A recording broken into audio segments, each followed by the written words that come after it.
गोलू मोलू और पक्के दोस्त थे। गोलू जहाँ दुबला पतला था, वहीं मोलू मोटा गोल मटोल। दोनों एक दूसरे पर जान देने का दम भरते थे, लेकिन उनकी जोड़ी देखकर लोगों की हंसी छूट जाती। एक बार उन्हें किसी दूसरे गांव में रहने वाले मित्र का निमंत्रण मिला। उसने उन्हें अपनी बहन के विवाह के अवसर पर बुलाया था। उनके मित्र का गांव कोई बहुत दूर तो नहीं था, लेकिन वहां तक पहुंचने के लिए जंगल से होकर गुजरना पड़ता था, और उस जंगल में जंगली जानवरों की भरमार थी। दोनों चल दिए। जब वे जंगल से होकर गुजर रहे थे तो उन्हें सामने से एक भालू आता दिखा। उसे देखकर दोनों भय से थर थर कांपने लगे। तभी दुबला पतला गोलू तेजी से दौड़कर एक पेड़ पर जा चढ़ा, लेकिन मोटा होने के कारण मोलू उतना तेज नहीं दौड़ सकता था।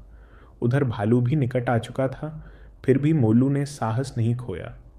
उसने सुन रखा था कि भालू मृत शरीर को नहीं खाते। वह तुरंत जमीन पर लेट गए और सांस रोक ली। ऐसा अभिनय किया कि मानो शरीर में प्राण हैं ही नहीं।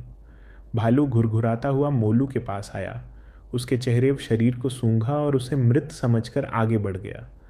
जब भालू काफी दूर निकल गया तो गोलू पेड़ से उतरकर मोलू के निकट आया और बोला, मित्र, मैंने देखा था भालू तुमसे कुछ कह रहा था। क्या कहा उसने?